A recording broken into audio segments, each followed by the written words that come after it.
Hello, my dear friends. How are you doing? Hope you are having an amazing day and not having to deal with drama. Ready for new stories I have for you today? Let's go to the first one. And don't forget to listen to the end of the story, guys, to hear my insights. Enjoy the stories. And don't forget to like and subscribe. And of course, don't forget to leave a comment. I moved in with my sister almost 4 years ago. She took me in when I had nowhere else to go, and I have been forever grateful. I live with my sister, her husband, and 4 children. Although it's a lot of us, I have always had my own room, and I paid $600 for it. Unfortunately, they're not very financially stable, so my rent money goes a long way for them. The apartments we live in weren't great, but there wasn't much to complain about. Around April of this year, she suddenly told me the apartment management had told her the contract wasn't getting renewed, and that it ended in May. That was in less than a month. So I didn't have time to find roommates or a new place. I was stressing. The next day, though, she told me she had seen a house already, more space, big backyard, and that I could get my own bathroom, plus a parking garage. My rent would be $800 now, but with all that included. Plus, since the kids would have their own room, I could use the kitchen a lot more. I said yes, and it's not like I had any other options. Fast forward to now. That was all a lie. I pay $800, which is almost my whole check. And my bathroom is everyone's bathroom. She has a bathroom in her room, but says she likes mine better, as it has a tub and a bigger sink and space. She showers all the kids plus the dog in there, and my bathroom is always dirty. The parking garage she took because they have 2 cars, and it's easier on them to use both garages. I've had it. I want to move out. Yesterday morning, I woke up to the kids telling me they have a new baby sister. I was confused, until my brother-in-law came into the kitchen and told me my sister had given birth to a baby girl and showed me pictures. My sister had been pregnant this whole time and didn't tell me. She's a bit on the chunky side, so it wasn't noticeable at all. I also work all day and go to school, so I never noticed any pregnancy symptoms. I am so angry as I realize now that she tricked me into moving. She kept her pregnancy a secret because she knew I wouldn't want to move with her. 5 kids now. 5 damn kids when they aren't financially stable.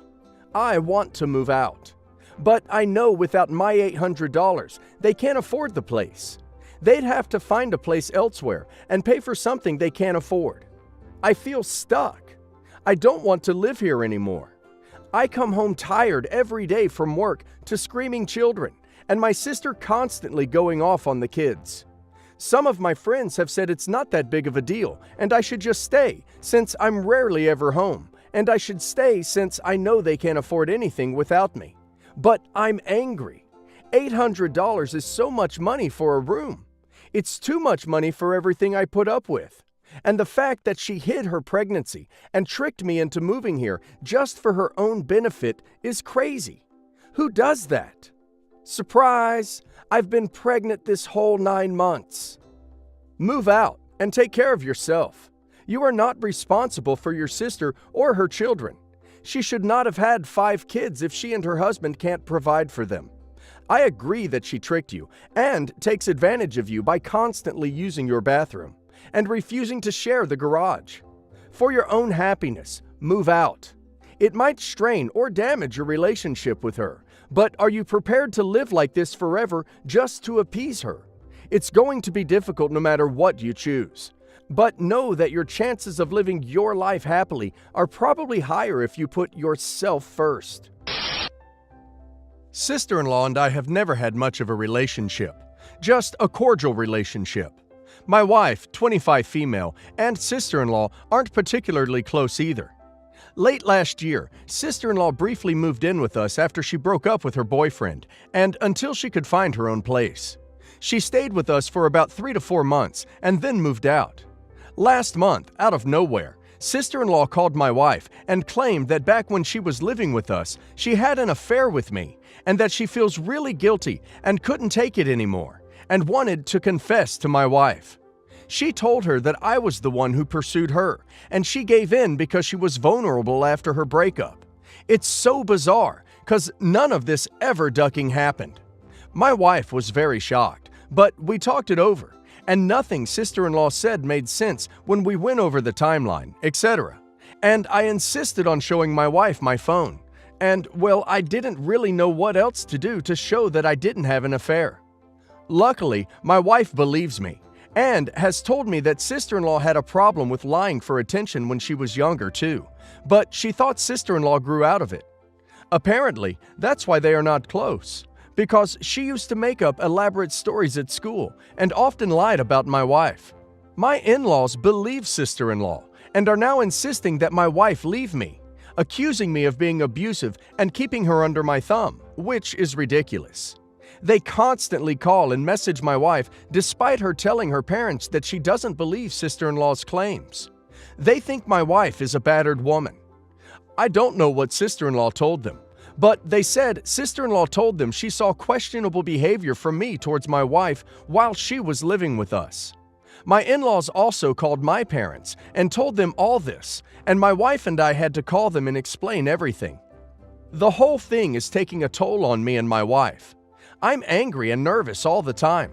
I dread to think what else she might accuse me of, and my wife keeps apologizing to me, and I know she feels really bad about all this. I know she feels very betrayed and stifled by her family. I just don't know what to do. It just feels surreal. Have a lawyer send sister-in-law a cease and desist letter. It should basically say that if she does not stop telling lies about you, you will sue her for defamation. Before you go any further with the cease and desist, you have to plan how a compulsive liar would react to this situation. Don't just think once your lawyer sends the magic paper, this will all stop. Compulsive liars lie to gain control over a situation, and will keep lying to gain control. Don't give her the time. Don't let your in-laws know. Only tell people who need to know for legal reasons what you plan to do. Gather any evidence you can that she has a past with being a compulsive liar.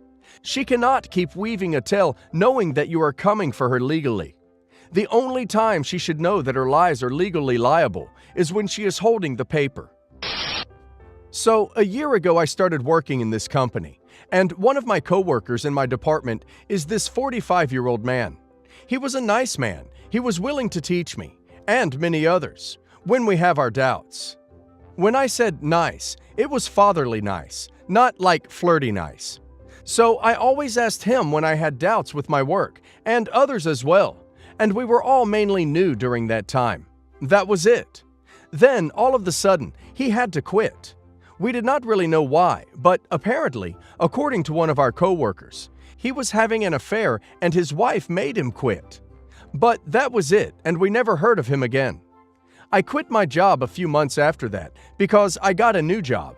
So normally, before going to work, I'd stop at this one coffee shop to get my breakfast and coffee, and probably stayed there for like 30 minutes, and then I'll leave for work. This one time, I saw the man again. He recognized me and asked me basic questions, like, "How have you been? How's things at work?" All normal stuff. He asked if he can sit with me, and I said sure. So we were pretty much just talking about work. I grew up without a father, so for once it was nice to sort of have fatherly advice from him from time to time, as well when it comes to work. We did this from time to time whenever we met at the shop. It was never planned, but if he was there and I was there, we would sit down and talk about work, especially because he has been there in the same industry as me for so long. His advice is meaningful. He would give me advice about life and things like that, but that's about it. So this went on for about a month or so. Then, last week, he told me that his wife found out that he has been talking to me, and his wife does not like it. I did not really understand this. I did not know it was supposed to be a secret thing, nor did we do anything bad. But I did tell him, if she's not comfortable, then we can stop. We did that day. Then, the next day when I was leaving the shop, the wife came and attacked me. Yes, she slapped me. She yelled at me in front of everyone too, and she told me that I am ruining her marriage. She insulted me for being friends with a man twice my age, told me that I was pathetic, that my life is crap, that if next time I try to kill myself, she wishes so hard that it would be a success. A lot more things, all very awful. I told her my relationship with her husband is nothing that she thinks of, that we probably only talked like 20 to 30 minutes per day, and it was never about anything that led to him cheating. She did not care and continued punching me on my shoulder and told me that I am pathetic, and she knows her husband inside and out, and she hopes that I got my karma. After that, she left. But the next day, she came again and attacked me again. I told her again that I have no funny business with her husband, and all we did was talk about work. She said she doesn't care because she thinks it is pathetic that I seek attention from a man twice my age. I did not seek attention. She said that I am desperate for being friends with her husband, and she kept on saying that she hopes my life gets so pathetic that I will go kill myself like a loser. Clearly, at this point, I was very angry myself and told her that I have nothing to do with her marriage, and she's the pathetic one, hitting me in public, accusing me of something like this. So, ever since, I've been working from home. I am scared to crap that I am going to get attacked by this woman again. I don't know what to do at all. Call the police, charge her with assault, harassment, and could probably get away with stalking. It might not stick, but you should be able to get a restraining order. If you do see her again, make sure you record it on your phone. Edit. For those of you who are wondering why I haven't talked to the police yet, this is the first time that I have experienced this in my life. I was confused. I was scared. I did not leave my house after that. On top of that, I have never dealt with the police and very unsure and scared. But thank you. I will be dealing with the police as according to your advices. I appreciate it. Edit 2. Hello everyone. I have gotten an email from the wife and husband regarding this issue. They weren't the greatest, which further pushed me to officially report it to the police. My biological mother, Emma, 39 female, abandoned my twin sister, Anna, 19 female, and I, 19 female, at birth, and left our father to raise us. Didn't pay a dime in child support. She left my dad unprepared. She told him she had an abortion. He was a new college grad and had to change his whole life for us. He was 21 when we were born. He worked his butt off while juggling taking care of us. My grandparents, aunt and uncle, helped but moved away when we were 13 after Grandpa died. By that time, we were stable.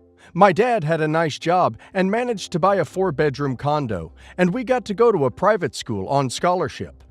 Emma ran away, and when we were 9 years old, she married her husband Tom, 41 male.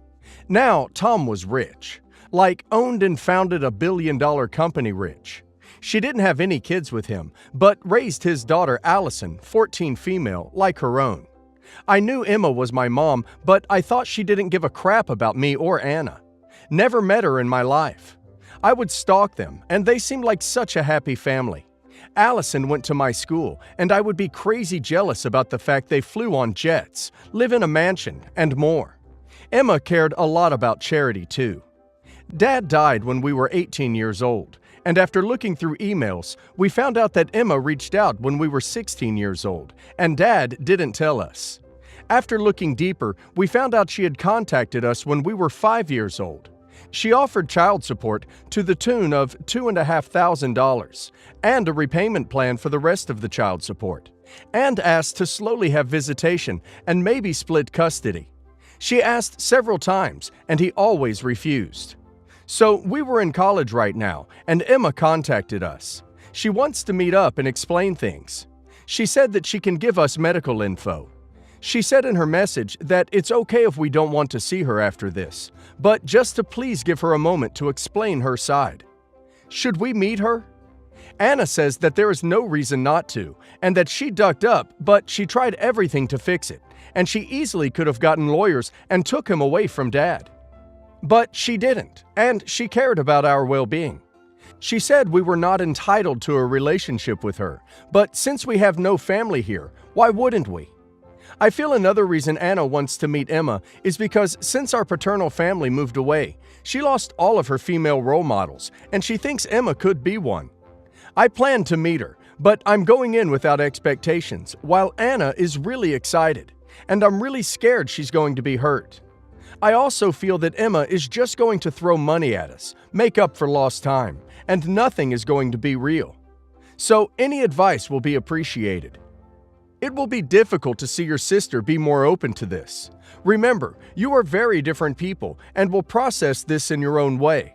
Set healthy boundaries, reinforce them. And please know that any money she offers can be well spent on school, therapy, or anything that makes you stronger. It's okay to take her money, as it might be the only thing she ever gives you. Think of it as the child support she never paid your dad. Hi everyone, I'm 25 female. I just bought my own house in a cute little neighborhood. I'm single, but I have 2 cats that keep my social life pretty fulfilling. I am friendly with my neighbor, 35-36 male. We chat, mostly because I spend a lot of time outside gardening, and he does a lot of work in his backyard. So when he comes out, he says hi and we usually chit-chat for a few minutes. But that's literally it. I'm way more friendly with the neighbor on my other side, an elderly woman, and I'm not sleeping with her either.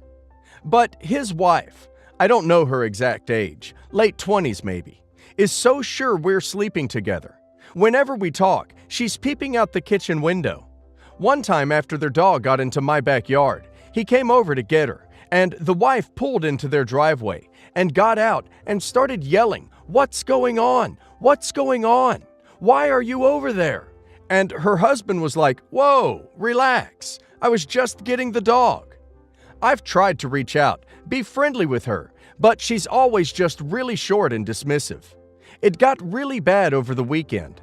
I was outside reading a book, and she literally came over and told me that I better stay away from her husband. And if she found out I was spending any more time with him, then we were going to have a problem. Do I tell her husband about this and hope he talks to her about it and fixes it? Stop going in my backyard? Sell my house altogether and start fresh? I don't know how to deal with this. Sounds like either she's crazy or they've had problems with infidelity before, neither of which have anything to do with you. Next time he's outside and wants to chat, just say, "Hey, your wife has a problem with us talking, and I don't need that level of crazy in my life. So I'm just going to keep to myself from now on."